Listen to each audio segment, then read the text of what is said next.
గురుర్బ్రహ్మా గురుర్విష్ణుః గురుదేవో మహేశ్వరः గురు సాక్షాత్ పరబ్రహ్మ తస్మై శ్రీ గురవే నమః.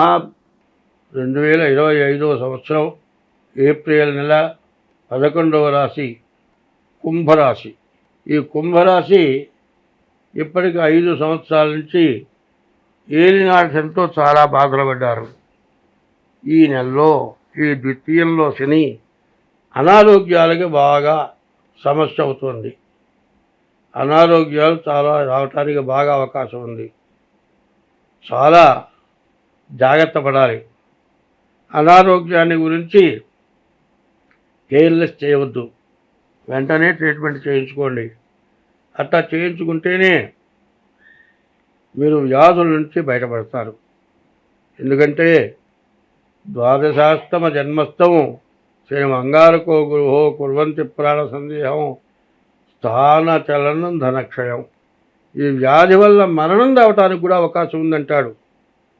30 సంవత్సరాలకు ఒకసారి, 60 సంవత్సరాలకు ఒకసారి, 90 సంవత్సరాలకు ఒకసారి, ఈ 3 సార్లలో మరి హఠాన్ మరణానికి కూడా దారితీస్తుంది ఈనాటి శని.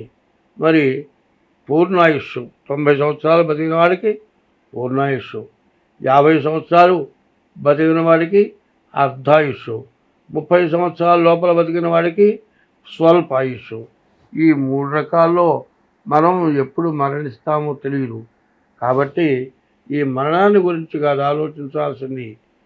వ్యాధి నిరోధకము, దైవ భక్తి, ఎప్పుడు కూడా ఎవరికి అపకారం చేయకుండా ఉండటం.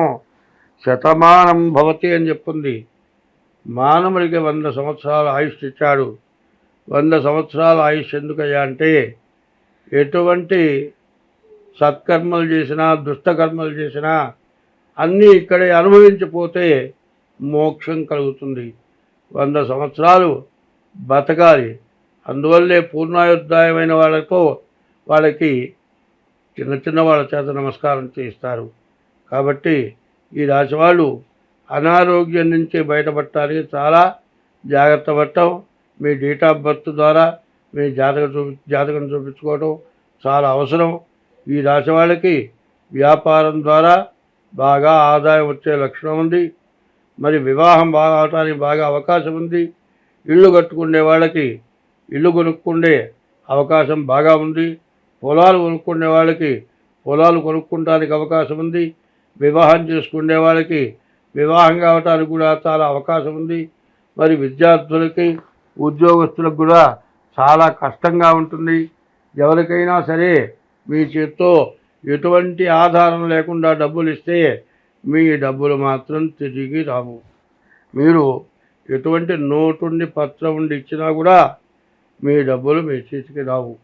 కాబట్టి మీరు ఎవరికన్నా ఇస్తే తిరిగి ఆ డబ్బులు తీసుకునే ఉద్దేశం లేకుండా ఇంట్లో ముఖ్యమైన వ్యక్తులు పెళ్ళికో దేనికో వాళ్ళకి సహాయం చేద్దామనే ఉద్దేశంతో ఇస్తే ఇవ్వండి, కానీ అప్పుగా ఇచ్చి మాత్రం తిరిగి తీసుకోలేరు. కాబట్టి ఈ రాశి వాళ్ళు ఎవరి చేతికి ఎటువంటి ధనాన్ని ఇచ్చినా ఇబ్బంది పడతారు. ఎందుకంటే తనకి గాను ధర్మం మొదలు జడ్డ బేరమని. నీకు, నీ భార్యకి, నీ పిల్లలకి అవసరాలు ఉన్నాయి, వివాహాలు కావాల్సి ఉన్నాయి.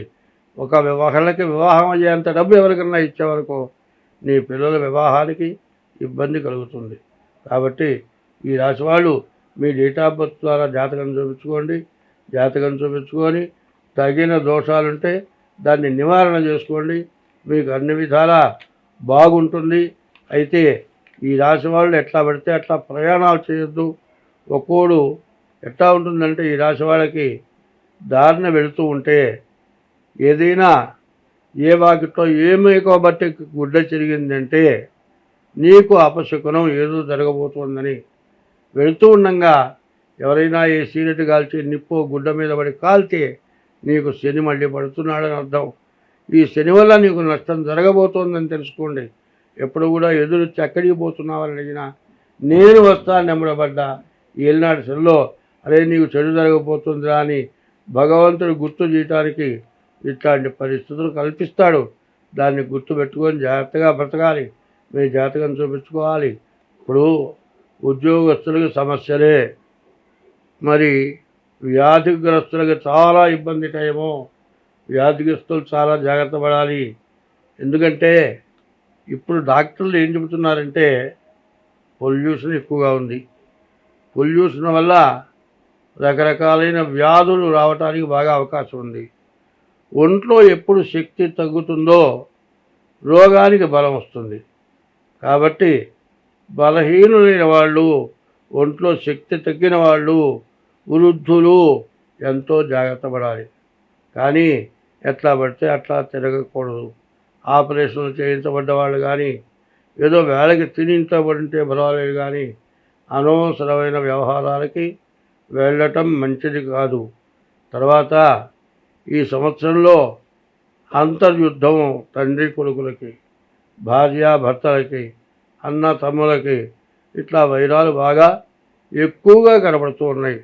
ఎక్కడైనా తొందర పడకుండా మంచిగా కాలం గడపాలి. అట్లా కాకుండా ఎదురు తిరిగితే మీ ఆస్తుల్ని మీరు కోల్పోతారు. మీకు కావాల్సిన వ్యక్తుల నుండి విడబడి మళ్ళీ కలవలేకపోతారు. కాబట్టి ఈ రాశి వాళ్ళు ఎంత జాగ్రత్త అయిన పరిస్థితిలో ఉంటే అంత మంచిది.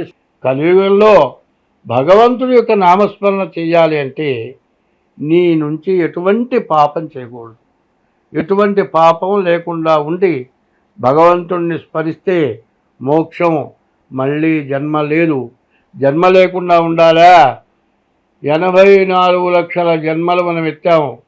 ఈ 84 లక్షల్లో ఆకాశంలో తిరిగే జీవరాశులు 21 లక్షలు, భూమి పైన ఉన్న జీవరాశులు 21 లక్షలు, భూమి లోపల తిరిగే జీవరాశులు 21 లక్షలు, సముద్రంలో తిరిగే జీవరాశులు 21 లక్షలు, 84 లక్షల జీవరాశుల యొక్క జన్మలు మనం ఎత్తాము. చివరి జన్మ మానవ జన్మ, దుర్లభమైనటువంటి జన్మ. ఈ జన్మ మళ్ళీ రాదు. ఈ వచ్చిన జన్మని సార్థకం చేసుకోవాలి అంటే ఎటువంటి పాపం కూడా చేయకూడదు.